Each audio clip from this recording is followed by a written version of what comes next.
This is your call to action. Get prepared, America. Economy, survival, energy, disasters.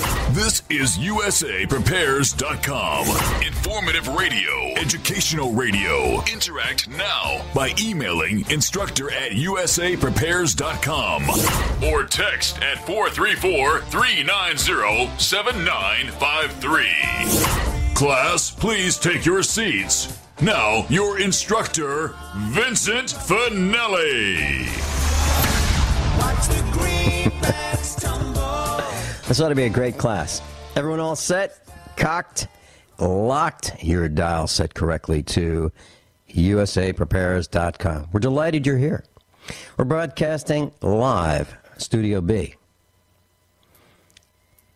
And there's a link to all of your instructors on the website, USAPrepares.com. Converging threats are confronted daily by our instructors. I'm Vincent Finelli. And for those of you new to the class, there are over about 200 of us now, right here at USAPrepares.com. Experts in various areas. We're dentists, medical doctors, innovators, CEOs, broadcasters, researchers, farmers, surgeons, engineers. And we're students rising to become instructors.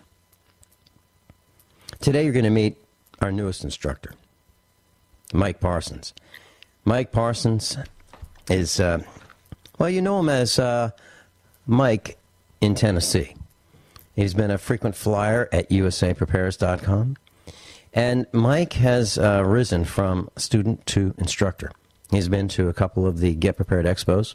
He was at the Expo in April, and the one in July in Missouri. And let me tell you a little bit about Mike. Now, he's got some experience, and I'll tell you his former experiences. Aircraft Operations Manager with Federal Express, adjunct faculty member at a college. He is a former licensed general contractor, a licensed building inspector, former special missions pilot with the United States Air Force. He's a former small business owner and a former radio talk show host on The Voice of Truth with Mike Parsons. Mike Parsons, very much like other instructors at USA Prepares, has been successful, very successful, in working himself out of many jobs. Currently, Mike is an organic hay farmer, and he's on the front lines in the war exposing corruption in government and the psychological conditioning in the media. Mike Parsons is a Cherokee. He's of the Cherokee Wolf Clan, and he's owned, raised, and rescued wolves for 35 years. Mike is Nemenhah, just like me. Welcome, Mike Parsons. Good morning, Vincent. Great to be aboard. I'm so glad you're here. Mike, I remember when we first met. It was at not Expo number 6 that just occurred. It was Expo number 5. And you were kind of watching me. There was a young, I don't know, let's call him a reporter, which is a loose term. And you were watching me with this man who wanted to interrogate me and ask me a lot of personal questions. And there you were, kind of watching that happen. That was a really, that was a neat time where this man was asking me all kinds of personal questions, like how much food do you have, and how many guns do you have, and those kinds of questions. And of course, he didn't get any of those answers, but that's kind of how we met, isn't it, Mike? It is. I was amazed at the numbers of things that I saw you engaged in that reminded me of me, not only from the way that you were reserved in your demeanor with that individual, but the type of camera that you used was identical to the very camera that I've selected and used. And just listening to you through the months, I realized this is a person who has the ability to analyze what's going on around him, connect the dots, and draw in focus onto what's really happening and plan accordingly to provide for himself, his family, his community, and ultimately all those that have the intelligence to listen. Well, we are delighted to have you with us, Mike. Mike, I was looking at, I've got some notes here about things you've done in the past, and both of us have been faculty members at college, so I think that's kind of fascinating.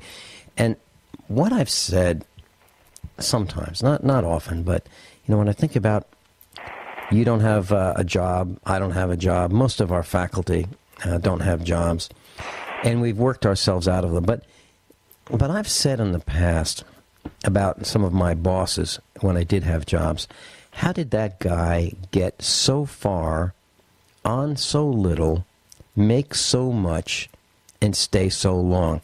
Is that what you saw in some of your jobs? It was, and in some of the jobs, I actually created the jobs. I saw a need, a niche market, if you will, and so I created my own position. I don't make such a good employee, but I feel a purpose, and I serve a need in the community and in business and in other areas where there is a need, and then I move on. And ultimately, as I see it, there's an old saying, love many, trust few, learn to paddle your own canoe. And what I take away from that is that you need to be independent.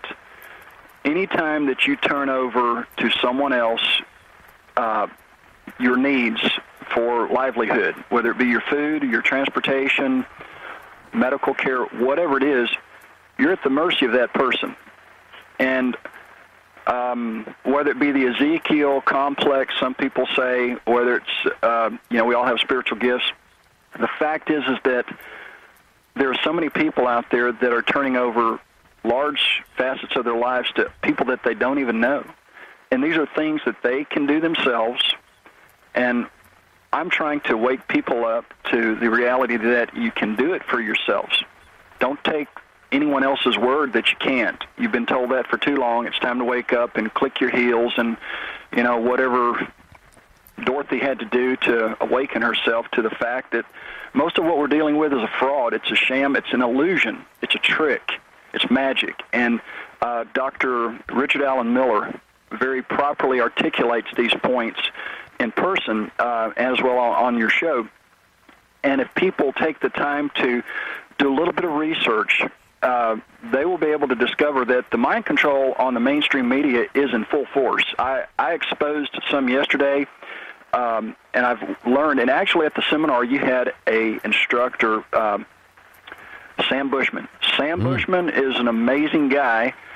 He has more sight than most people I've met in my life. He sees what's going on. Now he's blind, so he can't, through the lens of the eyes that God gave him, but through his brain, through his intellect, he sees. He's a seer, and he can articulate these things. And one thing that I learned from him is something that I've been kind of doing all along, but I was able to learn new techniques, is how to call into these talk show hosts that are the neocons, that are the type that are out there pushing propaganda, and get past the call screener and make a very salient point that will embed that seed of information that needs to be planted. And every time I do that, invariably the host will either blow up, and almost every time they will change subjects, because that destroys their direction. And if I can briefly tell you about one I did yesterday, it's very effective, and I think it's a good thing for people to hear.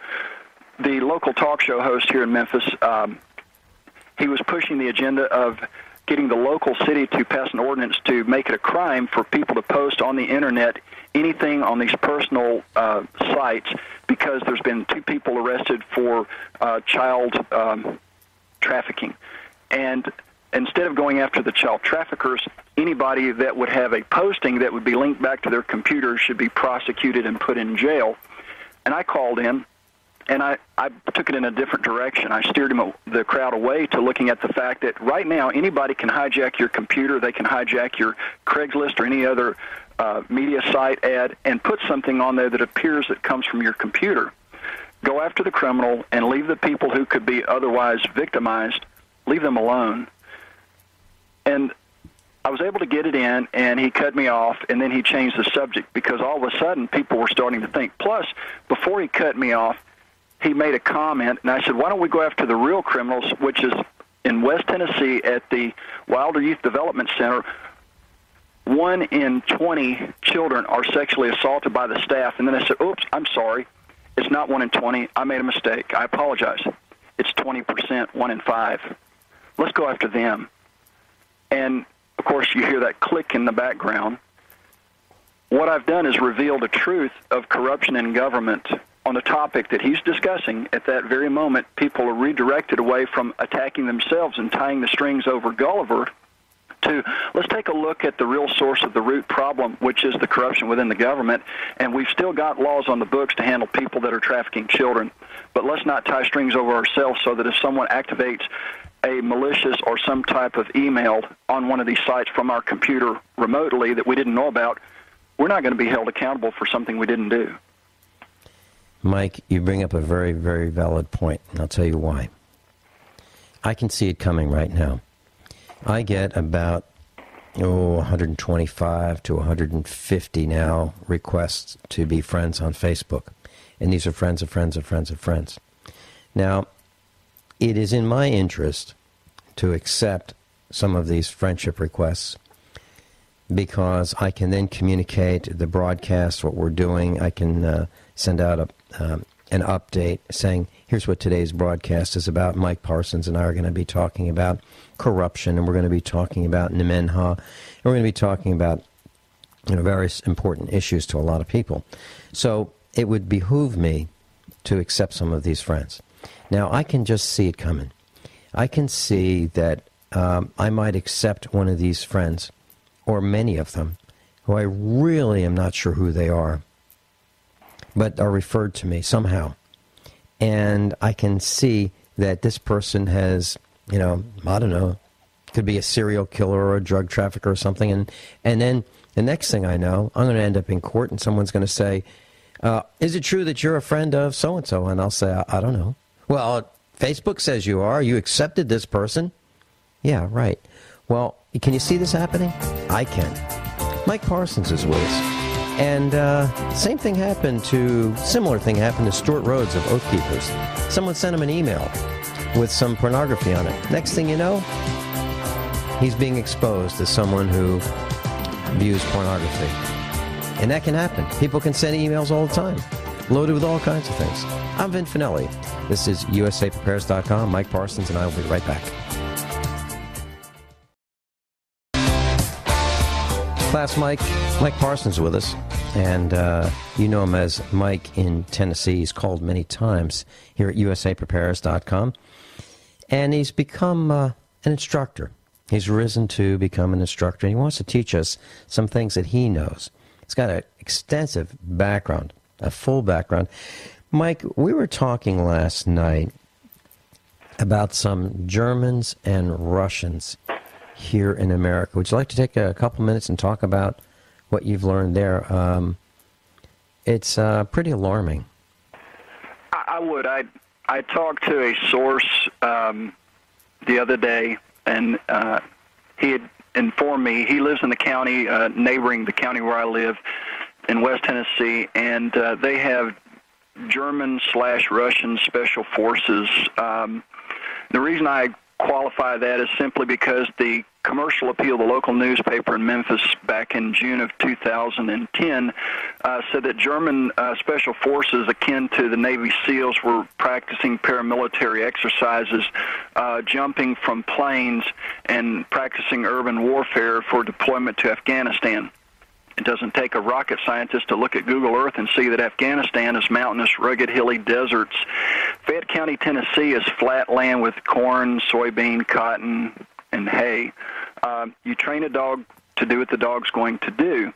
And so I spoke about that back in 2010 briefly as I was writing letters from my cave that I was being housed in, the 7x12, as it were. And none of it was published, but the fact is that what he confirmed is what I believed, and that through a friend of his who was somewhat of a person that frequented bars and hung out with these guys that are now living virtually in the area. They've not only been jumping out of planes, but they've been going through the community, learning all the back roads, where all the driveways are, the lay of the land, as it were.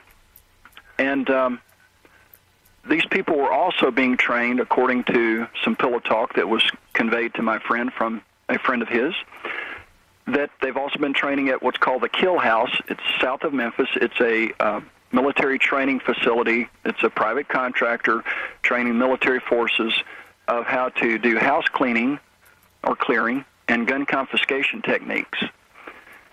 And they're not really worried, because when they anticipate going out into the rural areas to clean the area, as it were, exterminate the pest, which is us, we the people, or take our guns, whichever that may be, they're prepared in case there are holdouts. They have drones ready for what they call community farming, a.k.a. carpet bombing, as some people know it to be. And that's to clear the holdouts who resist gun confiscation. Now, would it be on the news to the degree that people can call in and say, hey, I just saw planes dropping bombs on my neighbors, and you call into the local news media, who are controlled media, and then you have to ask yourself, are they really going to put me on the air, on the radio call-in? Are they going to send out reporters? Negative. Unless you have the ability to communicate some way other than the phone lines, cell phones, or just yelling over the hill, there's not going to be much hope in getting the word out. And the person that lives right down the road from me is a person that's former military. He's got a 10-acre property, 2 beautiful kids, a wife, 10 goats, 10 sheep. He grows food that he feeds his family, and he's a professional, works for a large employer in the city, but he's also got some former military experience, and his wife works in the city in the medical industry. They are moving to downtown Memphis and selling their farm with their big house and their pristine layout that could virtually be off the grid at a moment's notice. And he wouldn't answer the question why, but I sensed that he wanted to get his family out of the way of impending danger, and he, like unfortunately so many others, feel like if you are a mechanism within the beast will leave you alone. So he's assimilating to the Borg, as it were. My words, not his. But I've seen so many other people that are posturing themselves to be compliant. Unfortunately, that's not going to save this country. And that's what people need to be aware of, is that unless you make your stand and point the light on the corruption and expose this, if we expose it, we can stop it. It's when Mike, people hold that acquiesce thought. to the Mike, tyranny. hold that thought. Mike Parsons, Vin Finelli, USAPrepares.com. We'll be right back. With us, and we're talking about foreign troops on American soil, and we're talking about why they're here. Mike said they're here training for gun confiscation, and he was telling us about a friend of his who lived on a 10-acre farm and is moving from his nice little 10-acre farm with a nice house in the country to the city. That's the exact opposite of what everybody I know wants to do, Mike. Do you agree? I agree. And you were talking about some things yesterday with the host about the economy and such. And if people don't listen to this show every day, there are, as I've said before, there are nuggets of gold that you're missing. And even though I've been an instructor at the university level, I'm a student. I'm a student of life and knowledge. I'm a student of all history, and from that you sift that knowledge and information through your filter, and you try to decipher the way things are going. You become a interpreter of history, or you in turn have the ability to try to chart your course. And I know you mentioned earlier about the email that was sent to Stuart Rhodes of Oath Keepers. Yes. I don't know much about that. I heard that mentioned the other day on another show. And on my cell phone, it's an old phone. I don't have photos. I don't have the ability to send text. It's just a phone. So I'm not really worried per se about that on my phone. But I received an email from my carrier that says, block inappropriate content on your phone with our new adult content filter. Mm-hmm. And it gives me a website. Well, apparently they're ready to profit from what appears to be a problem reaction solution, what I would consider a mafia-style extortion racket.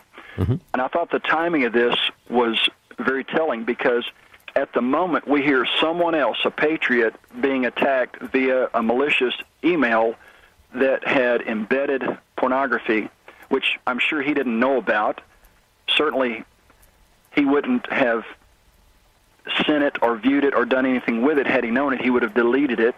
But like so many people, like you know of, I have received emails from people who are on my email list, but only by looking at the verbiage that is put in the subject line can I determine if it's something that they would have actually sent. And when I see that it's not something they would have sent in their way of presenting, I call them up. Did you send this? And it happens. People's emails are hijacked. And they are. This is, if you've never studied the Hegelian dialectic, it's all a matter of problem, reaction, solution. They create the problem. They have a canned reaction, someone that's an operative ready to spout out their reaction, positive or negative, and then they have a canned solution, such as the underwear bomber was put on the plane, people reacted, and they've already got the body scanners, had been in manufacture for over a year. Go back in the early 1800s, they wanted the land that the Native Americans owned, but because the Native Americans were friendly, they taught them how to build log cabins in the East. They taught them how to grow food, tobacco, corn, cotton. They let them marry their daughters. They included them in their households. They were accepted and made one of their own family. But yet the greedy people wanted this land because of the rich minerals and the resources. They had to have a boogeyman because the Europeans knew the myths and the lore of the wolf. They forget the fact that the wolves only predated on dead carcasses stacked up on the side of the road during the plague simply because there was no place to put them, and they came in from the forest. But the fact is that people had this fear of the unknown, the Osama bin Laden of the day, as it were. So they put out propaganda in the early 1800s. Wolves are invading the villages and towns. They're killing people. The reaction, that's the problem. The reaction, what are we going to do, as one person was quoted in a Philadelphia newspaper. A few months later, the government came out with a plan, the solution. You kill it, you skin it, you turn in the skin to the county SA or anywhere in the country, you get a $5 bounty. In the early 1800s, $5 was a lot of money, and people like Kit Carson, who made their livelihood trapping animals, you can do the research, Kit Carson, he trapped wolves and other animals only for profit. And a few years later, they ran the same narrative, except they replaced the word wolf with the word Indian. The Indians are invading the villages, killing people. What are we going to do as the reaction? A few months later, the government came out with a bounty on the wolves, the Indians. You kill them, you scalp them, you turn in the scalp to the county SA, and you get $5. And someone was quoted, "You mean we ain't got to skin them rascals? No, you just kill that old boy and scalp that hair off that head and turn it in, and you get yourself $5. Well, that's the history of this country, folks. And don't think that for a moment that they won't do the same thing to you who now occupy this land that was once occupied by my ancestors and those who were indigenous to this land. They've done it once, they'll do it again. Forget your history, you're doomed to fail. Mike, last night I went to the library here in Virginia, and I took a picture of this sign. And it says, warning, and this is a yellow, white, and black sign. Warning, business watch. We are watching to report suspicious activity or persons to the Spotsylvania County Sheriff's Office with the Sheriff's Office phone number, 540-582-7115. Let me repeat that. is a sign at a public library right next to the front door. Warning, Business Watch. We are watching to report suspicious activities or persons to Spotsylvania County Sheriff's Office, 540-582-7115. The reason I took that picture is I thought, we're now reporting people who haven't done anything to the Sheriff's Office. That's what we're doing. And when I rode around through Spotsylvania County, Virginia, I saw more cameras on intersections, more cameras in places than I've ever seen before, more cameras in businesses, parking lots. It's absolutely nuts. We are being watched everywhere we go, and now they have increased the use of these police cars with license plate scanners here. And I remember several months ago when I stopped off to renew my tags in Missouri, the lady behind the counter said, "Oh, you're going to need new tags." And I said, "No, mine are good. Mine are good."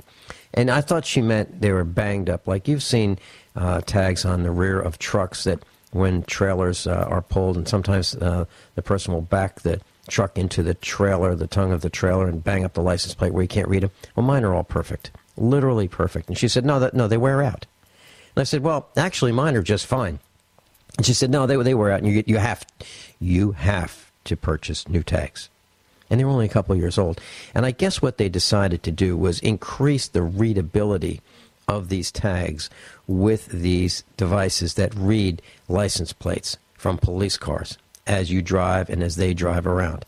So that's what this was all about. So I had to, at my expense, I had to buy new tags to replace my perfectly good old tags because they can't read them. So I just want to tell you, we are being spied on, and there's a lot of things, Mike, that you're talking about that are happening all around us, that the reasons we are told that we have to do these things are lies. Absolute lies, myths, truths. And I guess that's why only 10% of us have any confidence whatsoever in Congress. And I can't figure out who that 10% might be. If So you you're have right, an Mark. opportunity to go and see the Constitution under glass, if you're able to get in there and walk up to it, try this. Stop in front of it and try to read it and see what happens. The guard will come to you and ask, "What are you doing?" Say, "I'm reading the Constitution." He'll say, "You can't do that. It's only for looking at." What you'll find is the Constitution might be somewhat different wording than what you've been given. Try it. Tell us more about that, Mike. Take too long to get into it. I've got other issues, but if you ever have an opportunity, all I'm saying, folks, go by there and stop and see if you can read, see if they will let you read the Constitution. And then if you get arrested, if the officer tries to threaten you with arrest, which you will, say that's going to be amazing that someone was arrested for trying to read the Constitution for which this country is supposed to be under contract with. What's your name, officer? I want to make sure I get the spelling right when I go to the media. You'll find that they do not want you to read that document, and there's a reason. What you're being presented is not the same. Your state's constitutions have all been changed. The original constitutions were enacted, adopted, voted on, and passed under constitutional conventions that were proper. Most other constitutions after, I believe it's 1871, were not properly ratified, but they're operating under those. And our government has been subverted before our eyes, and because people were busy with their lives, and in the early 1900s didn't realize they didn't have to go along with the scam. That's how we get the Federal Reserve Act and the Federal Reserve being a private corporation, the Internal Revenue Service, the IRS, also a private corporation. I know that's something that a lot of people don't realize. I went to the post office yesterday to mail off a letter. I counted no less than 11 cameras. When I got to the front, I told the teller, I said, you know, if we'd only had this many cameras at the Pentagon, we could have actually seen if a plane actually hit the Pentagon. It's amazing. You've got more cameras in this post office lobby than we did outside the Pentagon. He laughed, didn't say a word. The Mike, reality is people don't said, realize it's all a sham. said the We've all IRS been lied is to time and time again. My background is mechanical engineering. I look at things from a physical standpoint. I know what it takes to melt steel. I know how modern steel buildings are built. I've had classes. I've studied this. As a licensed general contractor, I've overseen the construction of residential and commercial structures. As an inspector, I've inspected them for years. I've got a little bit of experience in this field. And I know about aircraft as a former lieutenant in the Air Force and pilot for many years. I know what a plane can do and can't do, and a 757, 124 feet, 10 inches wingspan, has two Rolls-Royce engines that are 42 feet separated. When they hit a building, that fiberglass and aluminum shell on the front is going to disintegrate. The engines are going to leave one heck of a mark on the building, not a 16-foot wide hole. Hey, Mike, hold that thought. Mike Parsons, USAPrepares.com, our newest instructor. Class, Mike Parsons with us.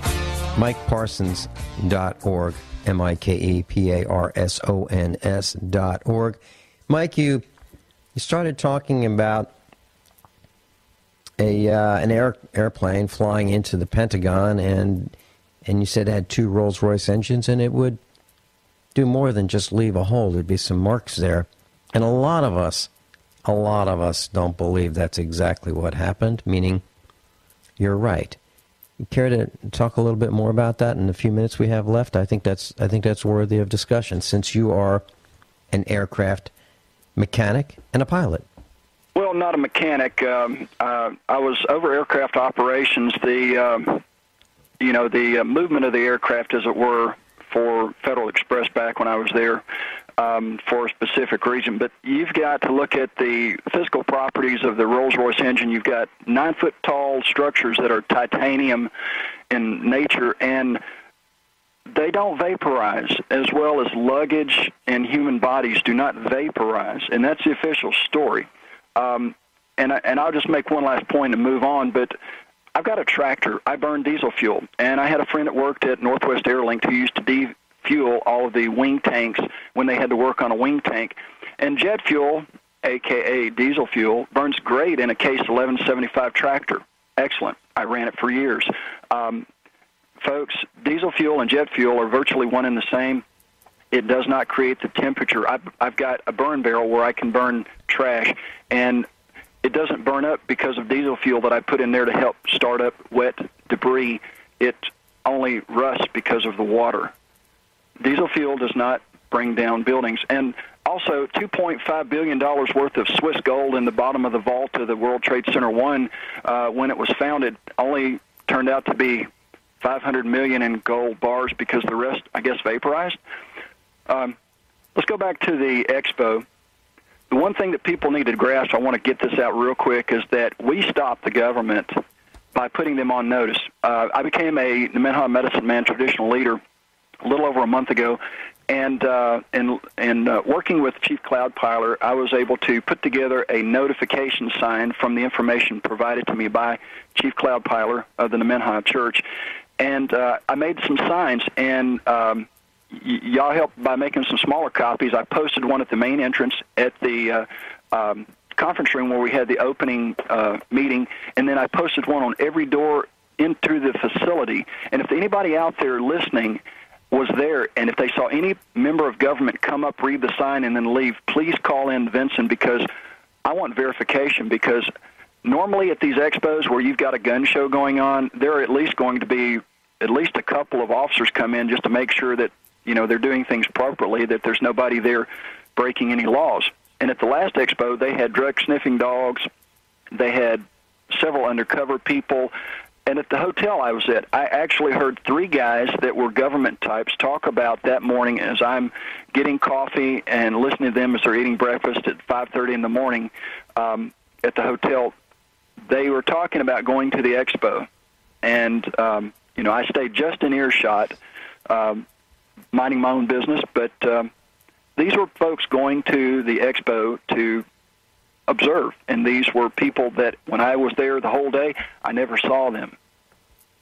So if you saw anybody show up that looked like a government official, anybody in uniform, or just had that look about them, read the sign, turn around and leave, be sure to call in Vincent, because this notice it references the United States Code, the Section 21 in the chapter and verse, and it basically, in the body, it puts them on notice that you're placed on legal notice. Government may not substantially burden the establishment or free exercise of a person's religion, even when the burden results from a rule of general applicability, which means it's a general rule that applies to everybody.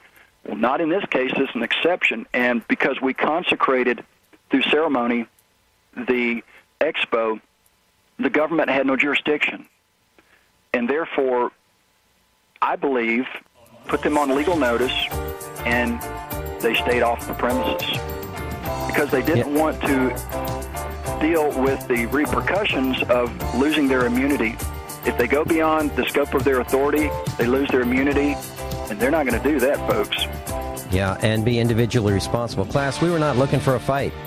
We're just using their law and implementing it so that we can practice religion, our own religion, non-denominational religion, freely. And it was a very peaceful expo. Not a single hint of even a raised voice. Everybody would be impressed. Mike Parsons, thanks so much for being with us. I'm Vincent Finelli. Thanks for having me on. It's Mike at MikeParsons.org if you'd like to contact me. Mike at MikeParsons.org. This is your call to action. Get prepared, America. Economy, survival, energy, disasters. This is USAPrepares.com. Informative radio, educational radio. Interact now by emailing instructor@USAPrepares.com or text at 434-390-7953. Class, please take your seats. Now, your instructor, Vincent Finelli. Everyone all set? Cocked? Locked? This is hour number 2 of USAPrepares.com. Michael Evans is with us. Now, Michael Evans is a fellow broadcaster, and he's been to the Get Prepared Expo. He and I and Sam Bushman and John Moore and Kurt Crosby presented a seminar on how to become a broadcaster, how to get through call screening. And you just heard Mike Parsons, previous hour, talk about how he used the techniques that Sam Bushman explained to get through a call screener yesterday on another broadcast in his home area. So it works. And we'll have Sam Bushman on again, and he and I and Mike Evans and John Moore and Kurt Crosby can all talk about that. Today we're going to talk about kind of who we are. Here at USAPrepares.com, you're going to learn a little bit more about who we are, what we do. You know, we go to meetings, and we call the bad guys into the public view. We expose corruption. Today we're going to talk about an example. We're going to talk about the Blue Way. And with us is Michael Evans. Welcome, Michael Evans. Good morning, Vince. Thanks for having me on. Hey, Mike, I'm sorry I missed the meeting yesterday. Judy Dollarhite was going to be there, you, and I was scheduled to be there. And we worked out all the transportation arrangements to go to this government meeting, if you will, to call out the government, find out exactly why this Blue Way happened and who's accountable and who's responsible for this morass. So anyway, yeah. Mike, let's talk about for a couple minutes, what is the Blue Way? Well, contrary to what they would like to tell you at these congressional hearings, it is an implementation, a localized implementation of Agenda 21. Mm-hmm. And it is an opportunity for the federal government to begin to utilize its vast power to take control of land use in areas. And the Blue Way is the second of 25 designations that was originally created by the Department of the Interior back in 2012 under President Obama's Great American Outdoors agenda. Now, essentially what's happened with the Blue Way is they decided that they were going to designate these huge swaths of land and put them under federal control for all intents and purposes. And they will control the land use, the water usage, the types of fertilizers, the types of pesticides that you could use, and essentially make sure that everyone who's on that property has an opportunity, or is under the federal thumb, if you will. And they declare that it has no real impact, that it's really a benefit, that we should look at it as a designation that comes with benefits. But the truth of the matter is, what they neglect to tell you about, and you have to actually read through their documentation to find it, is a 180-foot buffer zone around all water sources. That's springs, creeks, ponds, seeps, any type of water source that's out there, running water, rivers, all of it. 180-foot buffer zone. An immediate 10% reduction in water usage, followed by, in the first 3 years, followed by a 25% reduction in water usage during the subsequent 3 through 7 year period. Now, if you're a farmer, if you're a rancher, that's essentially putting you out of business. And those are only the top two of, I can't even tell you how many onerous regulations there are in here. And, of course, this is all administered by administrative agencies, which are extra-constitutional in their nature. But to make matters even worse, the people who were designated or listed as the stakeholders here were all state agencies, and or under the NGOs, there were groups like the Nature Conservancy, the Audubon Society, and these groups that are absolute ultra-liberal, internationally funded organizations that are determined to implement Agenda 21, irrespective of what happens with state and federal sovereignty. And so when we found out what was going on here, we immediately alerted our representatives. They did it in secret. They did it under an executive order through the Department of the Interior. I don't know where the Department of the Interior believes that they have executive authority to make declarative law, but apparently they felt that they did. And we rose up as grassroots activists and actually brought this thing to the attention of our legislators and also the Department of the Interior itself, both state and federal legislators, to demand that they immediately rescind this designation, which encompassed 60 counties between Missouri and Arkansas, 18 million acres. Now, for the record, for those who don't understand the immensity of 18 million acres, that is greater than the size of Rhode Island. It's a huge area of land. It encompassed everything in the White River, and it was about the bottom 1/4 of Missouri and the top, the bottom 1/6 of Missouri and about 1/3 of Arkansas. That's how big this area was. And it incorporated things like brand new reclamation of land that is currently being used for growth of crops and the growth of livestock, and reclaiming that for wildlands use. In other words, bringing it back to natural status, which meant that you have to leave. And that is the goal of Agenda 21, to turn vast swaths of America back into wildlands where animals roam and people don't go. Mike, as a farmer, I was outraged, absolutely outraged. I don't waste water. I absolutely do not waste water. So they're not going to teach me anything that I don't know. And let me just take a step back and talk about the soil and water conservation people. They've been to my farm. I'm talking about an arm of the government. They've been to my farm, they've stomped around, and they've given me advice on how I can manage my farm better in their terms.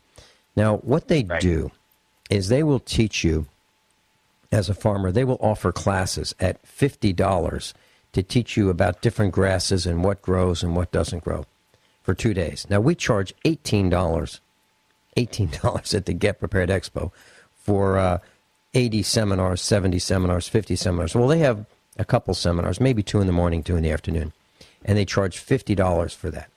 Now, so these are government employees that we're paying to work and are still charging us. They'll teach us about grass, and then they'll encourage us to consider putting fences up around our woods, putting fences up around our ponds, putting fences up around our streams. And the idea is it's being sold to us as this will help everybody. It will help with manure pollution. Leaching into the water supplies and so forth. Yeah, I know. Yeah. I've heard all these arguments, and they're all lies, and they're all directed to manipulate you into losing the use and the value of your property, effectively hamstringing you so that economically you're bankrupted, and then you are forced to leave the area via attrition. Well, Mike, you said it absolutely succinctly, and that's the point. So what they do is they'll say, okay, now we need a little buffer zone around this stream here or this creek, and we're going to need some buffer zone around the pond. And what they will do is they will fence out the pond and the streams and the woods, because you certainly don't want cows walking through the woods and damaging the roots of the trees, according to them. And that makes it impossible for cows to survive the summer heat and the winter cold and the elements, the freezing rain, the sleet, the snow. I mean, my cows are black, and they get really hot in the sun. So I like them to go in the woods and get out of the sun so that they can thrive and be very healthy. Well, that's what I do. I raise cattle. The bottom line, Mike, is these guys, these government minions, are part of the system, as you said, to put us out of business by giving us 75% back of the cost of putting in a well, because we can't, if we have to water our cows, we're going to have to put in a well, and they'll pay us 75% of that cost and 75% of the fencing.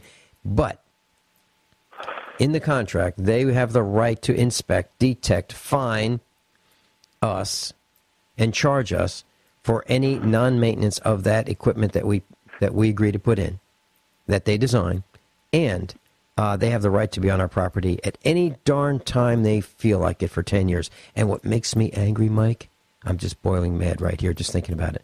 There's some farmers that are so stupid that they agree to this. They absolutely agree to this nonsense. They're stupid, or they're desperate. They're so desperate for money that they can't avoid it. Well, I don't think they read the fine print, and I don't think they understand that these guys can be on their property.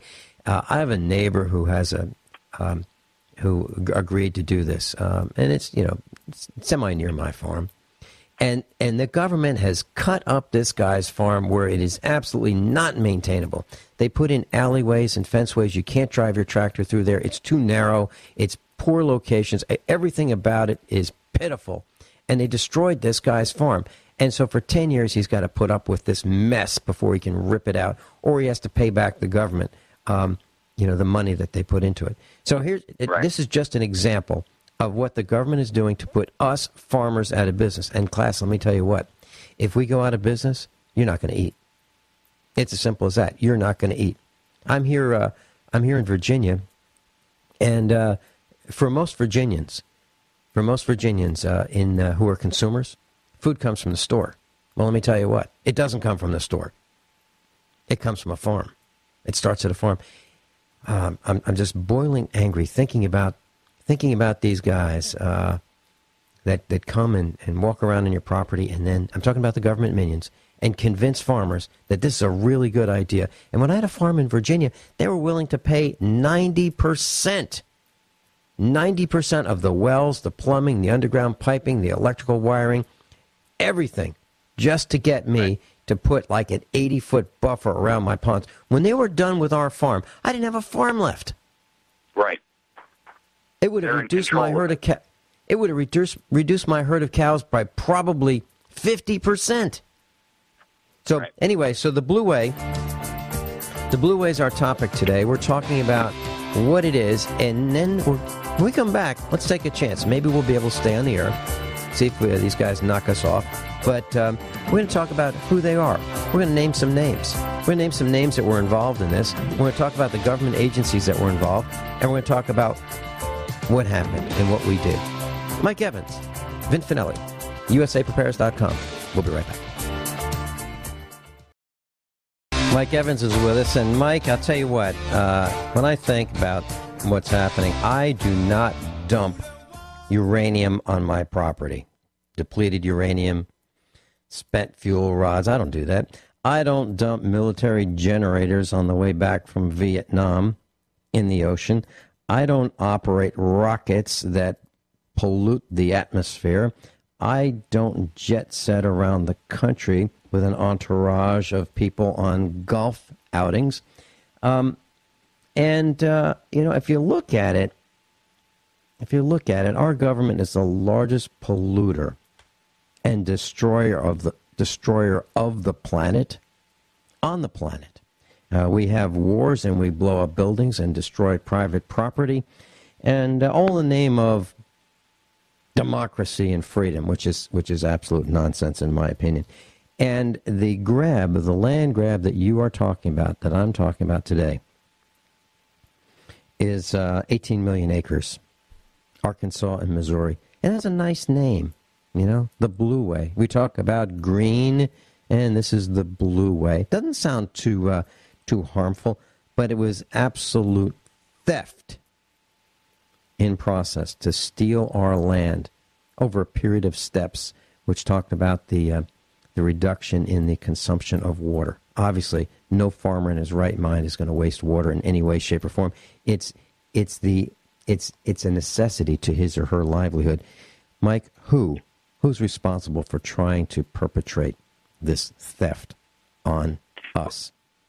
Well, if you look at the people who are responsible, you got to look at these non-governmental agencies, which is how the government is bypassing the legislative process and the judicial process by implementing plans through NGOs and giving them delegated authority to act on their behalf in a way that is agenda promoting for them, but deleterious for you or me or the individuals in the nation who are being sacrificed on the altar of their greed for land and their intent and agenda to develop these massive wildlands areas that encompass already huge swaths of the country and are intended to nail down ultimately about 70% of America. Mm-hmm. Most people don't realize that already the federal government is in possession and ownership of 28% of the entire land mass of the United States of America. 28%. And they're not satisfied with that. And so what they do is they institute programs like this where they have non-governmental agencies who go out there and buy up land under the names of these organizations, these non-governmental organizations. And effectively, by buying up this land, they put it into these land trusts. Well, first of all, they're buying it with taxpayer money. Secondly, they're taking it out of the tax rolls. Third, they're putting it into land trusts, which we, as the people and America as a nation, no longer have control or ownership over. And what we're doing is we're allowing them to set the rules, and we're funding our own demise. It's insane. And yet, this administration, and not just this one, but many administrations before them, have been working towards this globalist agenda of absolute domination of all arable and usable and unusable land, frankly, because there's a lot of resources in what would be considered unarable or unusable land. And by locking up these resources, they are consistently destroying the opportunity for America to feed itself, propel itself through the use of its natural resources, and fund itself. And then they're taking these lands out of the public domain and making them private, and then they set the rules on who and where and how and when they can be used by whom. I mean, it is unconscionable. And all you got to do is look at how they maintain it, and they don't. Either they clear-cut it to try to get more money out of it so that they can use that money to buy more land, and that which creates the same exact problem that they're telling you as a farmer they're trying to prohibit you from doing via erosion and soil depletion. And or, worse yet, they're using it as collateral to borrow money to go buy more land. And who's the collateral owners? Who are the lenders here? Well, the World Bank is a lender, these internationally funded organizations and groups. It is, if you follow the trail of who is behind Agenda 21, it is a frightening, frightening end. There are about 13 families on the planet that pretty much own all of the central banking, and they are behind these globalist agendas. Dangerous place for us to be. I'm certain you can hear the passion in Mike Evans' voice. He's concerned. This one we beat. This one we stopped. It's the kind of individuals like Mike Parsons and Mike Evans who helped stop these kinds of things. We'll talk more about it when we come back. Evans is with us. And Mike, several years ago, I was in a car on a long trip with two other people. One of them was a former police type person, a cop, if you will. And I was driving, and I pulled into one of those convenience stores out of state.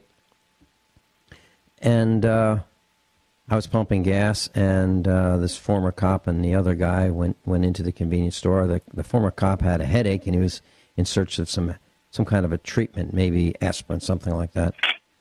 And after I pumped gas, I went in to pay. And what I saw was he was looking for aspirin. He found it. And he had those cargo-type military pants on, and he just put it right in his pocket. Put the bottle right in his pocket and walked out the door. I followed him out of the door of the convenience store, and I just looked at him, and I stared at him.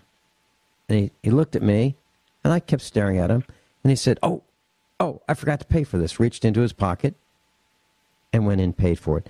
Now, the reason I'm mentioning this is I believe that some police, some cops, are abusing us. Some of them feel that they are entitled to free coffee, free donuts, and free meals at restaurants because they're cops. They're not entitled to anything. They're not entitled to anything more than any of the rest of us. So I just wanted to share that because, Mike, that is just symptomatic at a very, very, very low, small level compared to what we're talking about with Agenda 21. These types of individuals want to steal from us. They think they're entitled to our property. They are not. They are blights on the system. They are parasites. They are barnacles.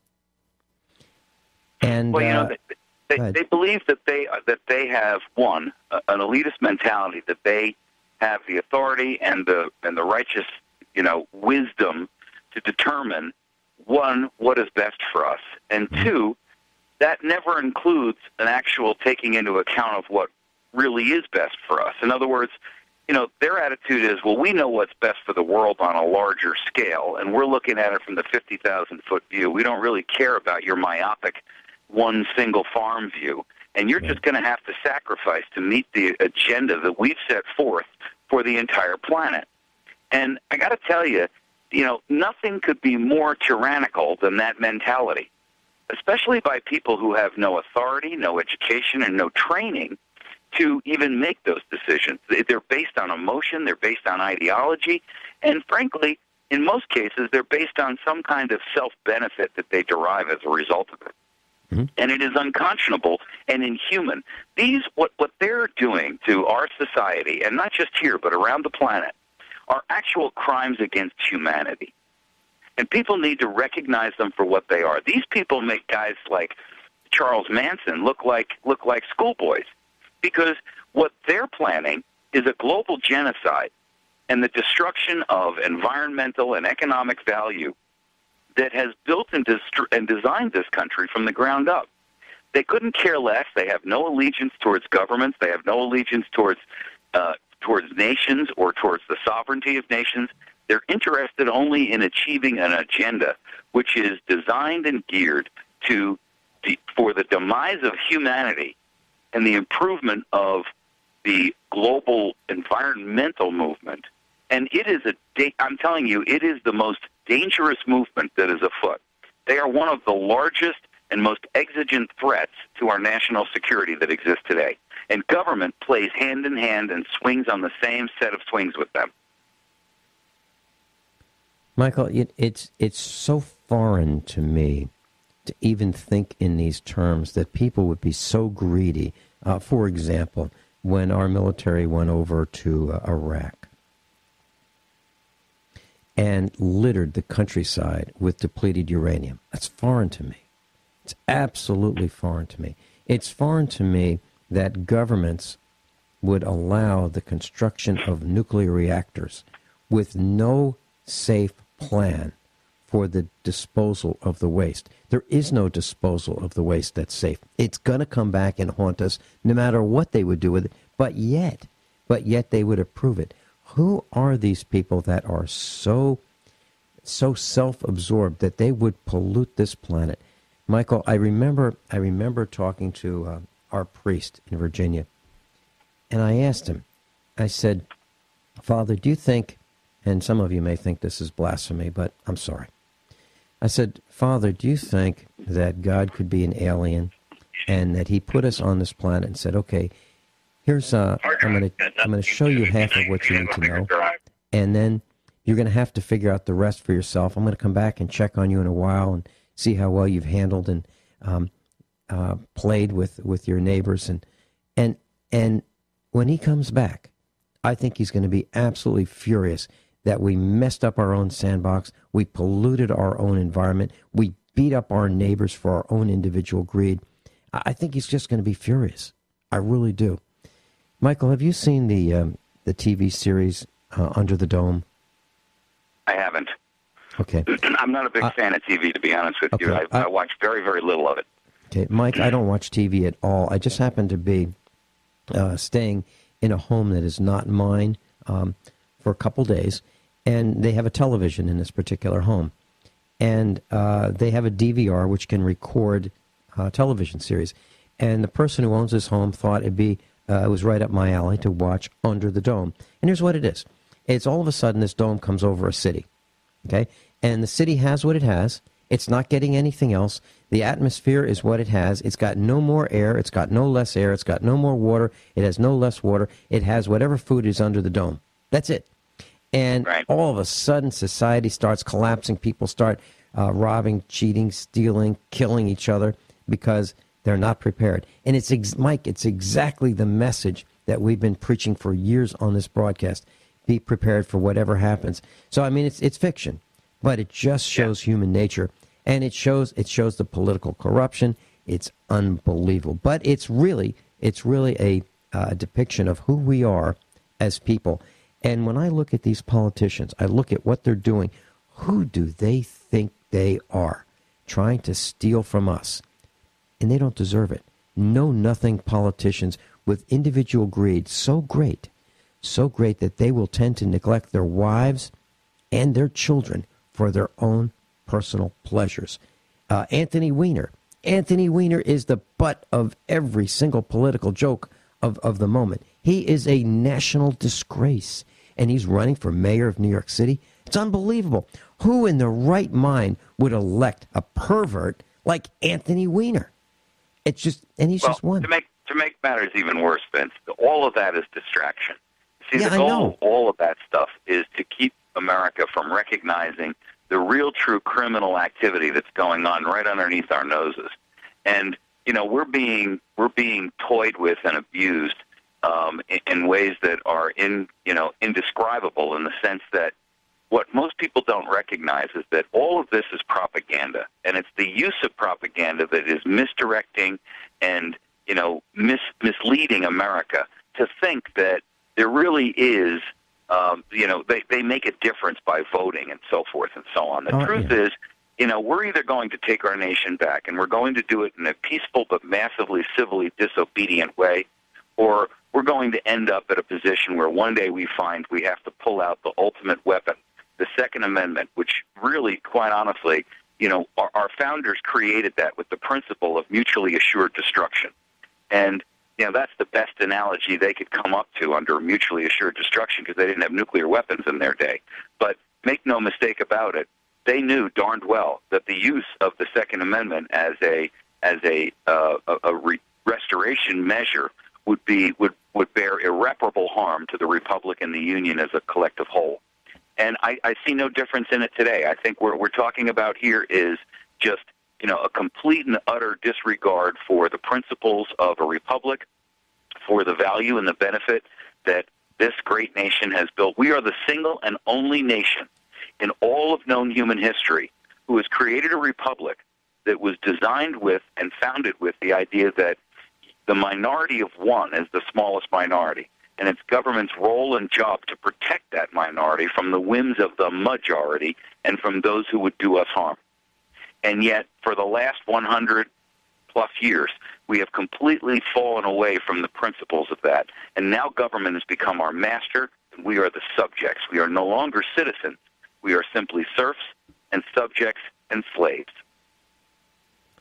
Michael Evans, at the top of the previous hour, not this broadcast hour, but the previous one, Cuomo was in the news saying that we have an open democracy. What? We don't have a democracy. Who are these people that are twisting these terms? Cuomo is saying we have an open democracy? We have a representative republic. And I'll tell you what, they keep changing the language, and over generations, young people probably have no idea that we have a representative republic. They probably think that we have a democracy. They probably do. Well, the truth is, a democracy is defined and was defined even by the United States government until the mid-'50s in military manuals as mob rule. Mm-hmm. The simplest analogy and the simplest way to break this down for the average American is simply this. If 7 of us live on a deserted island and we're shipwrecked there, and 3 of us work diligently and hard to grow and provide food and firewood and shelter and water, and the other 4 determine in their collective wisdom that they have the right to vote from our efforts and labor, that they are entitled to a share of that. Quite frankly, that's the perfect example of democracy in action. Those 4 people override, and they can sit on the beach and sun themselves all day, and at the end of the day, they get a chance to eat some of the boar that you killed and some of the corn that you grew and some of the water that you hauled, and they don't have to do anything for it. And that is essentially where we find ourselves today. The looters and the takers and the sponges and the leeches and the ticks in our society, now the ticks outweigh the dog. That's the simplest way to put it. And, the dog has got such significant blood loss at this point that the thing is dying. And it's dying as a result of the parasites that are feeding on it, which in turn will die themselves once their host dies off. Michael Evans, you are exactly right. And I agree that Anthony Weiner is a distraction. And I also think that he is an example of who we have been electing that are destroying this country. Personal pleasures come first for Anthony Weiner. Marriages of convenience. Michael Evans and I will be right back. I'm going to ask him, all right, Mike. Michael Evans is with us, and Mike, I just want to say that as I spent a little bit of time here in the Commonwealth of Virginia, I see what could be otherwise pretty women with permanently marked ears, necks, arms, legs, backs. Ladies, really, it's not pretty when you permanently ink yourselves. Really. You're scarred for life. Don't even think about it. Just one of my comments said, I can't believe women are doing that. Men, don't do it either. Really. And don't follow the examples that people in Hollywood exhibit. Their lives are dysfunctional. Please. Mike, so here's the question. We've got a political morass. These guys have sold us out. They're trying to steal our property. They are worthless. Worthless. Actually, they're worse than worthless. They're negatives. What do we do about it right now? Worse than that, they're dangerous. That's what I mean. What do we do? Well, what Americans need to do is a couple of things. And I promote this program on our radio show all the time. One, every organization that is not either a Republican or a Democratic organization, and including those people who were members of but recognize the writing on the wall, need to band together and immediately put out a search and find qualified candidates who can be interviewed, proofed, vetted, and qualified to replace that which we know to be so faulty in Washington that it is no longer endurable. The second issue that they need to do is begin the process of making sure that those people are prepared to step into place when we have the opportunity to remove Washington from power, those people that are in Washington, and restore our nation. And then the third issue, and I've got this on our website where people can go if they just want to put in the plan to take back America, place all state and federal capitals under peaceful civil disobedient siege. They'll be able to find this article on there. And essentially what I've recommended is that we starve the beast. stop paying our taxes, stop paying our taxes to state and local and federal governments, stop paying on property taxes, stop paying your mortgages, your loans. It has to be done en masse, but you have to recognize that the only way to end this beast is to starve this beast. And by accomplishing that, what will happen is state governments live literally hand to mouth. They have less than 30 days worth of money. And when and they have even less than that, because 50% of almost every state is supported by federal government assessments or set-asides. And so you can literally have governments on the state sides capitulate within 30 days. The federal government can print money, but they can't print enough to both sustain themselves and sustain 50 states at 100%. And so what will end up happening is the banks will immediately recognize the dire nature of where things are at when people stop paying on their mortgages and their car loans and their credit cards. And I'm not recommending that you take this money and do anything with it other than escrow it. Put it aside and set it aside, not in banks, because that can be seized. But place this money in an area where it cannot be accessed or gained, or no access can be gained to it by government. And we will starve this beast. And then combine that with a march, a massive civil disobedient march, peaceful one, where we march upon Washington and the state capitals and we say, we're sitting here and we're not leaving until you do. And then as soon as government capitulates, insert some 3,000 to 5,000 loyal, patriotic Americans who will sign an agreement and liquidated damages clause of their contract states that if they do anything against the agreement's best interest, they immediately forfeit their office as a result. And that's an interim step to reestablishing true constitutional candidates to run for office. But it has to be a coordinated effort, and it needs a lot of brilliant minds and a lot of money behind it to make it happen. But the truth of the matter is, if we remain fractured, if we remain uncoordinated, we will end up losing our nation. Michael Evans, Vin Finelli, USAprepares.com. Mike, you know what you said is really dangerous. Brother. Thank you so much. Hey, my pleasure. Michael Evans, what he said is really dangerous, and what happens is we get singled out and we get arrested. And a lot of us at USA Prepares have been arrested. A lot of us have had the police called on us. Mike Parsons, Michael Evans, Craig Douglas. I mean, the list goes on and on and on. But above all, honesty and integrity. What happens next is up to you.